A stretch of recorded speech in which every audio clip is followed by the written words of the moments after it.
per city and state. Testing is incredibly difficult. We've had people wait 8, 10, 13 hours in a car trying to get a test and then more than a week to get a result. Arizona has been behind on testing throughout the epidemic. Early on, we had the lowest per capita testing rates.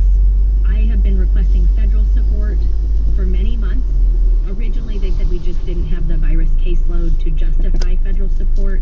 I then started asking after we clearly did and became one of the epicenters. It took quite a while. Originally, the testing folks at Health and Human Services said we were just out of touch and everything was fine, but there were enough national headlines about people waiting in stifling heat while they struggled with respiratory challenges. And I'm very excited that the federal government has finally announced we will have federal support.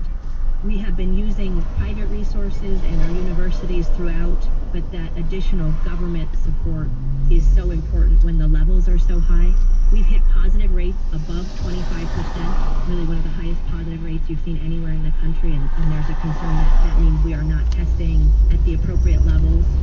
Mayor Gallego, being here in New York and Washington, D.C., having been the epicenter of the coronavirus crisis in March and April, we expected, I think a lot of folks in New York expected that as the virus made its way across the United States, that other states would learn the lessons that we've learned.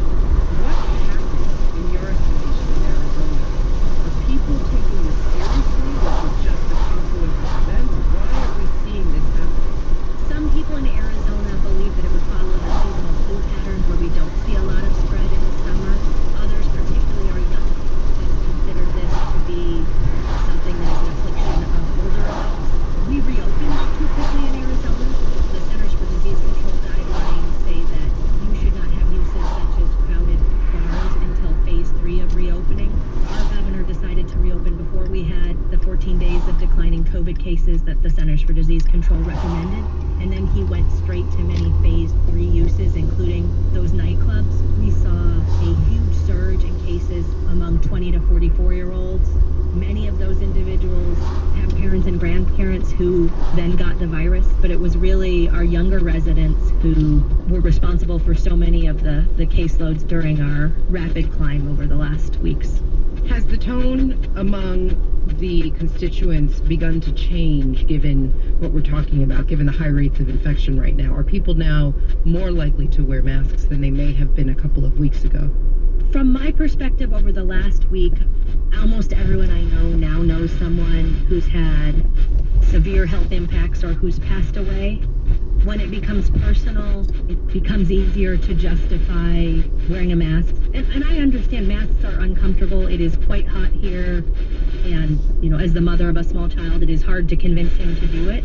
But to me, it is so worthwhile that it helps the spread and just the benefits, because the loss of life is so heartbreaking out here. It seems worthwhile. We have had mixed messages from elected officials. The president had a large event out here without many people wearing masks, and we do have a member of Congress who does not want to see Anthony Fauci continue to serve. He thinks that Dr. Fauci is making the president look bad and doesn't deserve to continue. So I think mixed messages from elected officials has not helped. A couple of weeks ago, we interviewed an emergency room doctor in Phoenix about managing the spike in COVID-19 cases. We talked to Dr. Frank LoVecchio, and here's what he had to say about how he was feeling. I think our morale sucks. You know, once every week or so, we see one of our nurses or doctors get sick or respiratory attacks. You know, I think we're all getting a little burnt and we have no release now.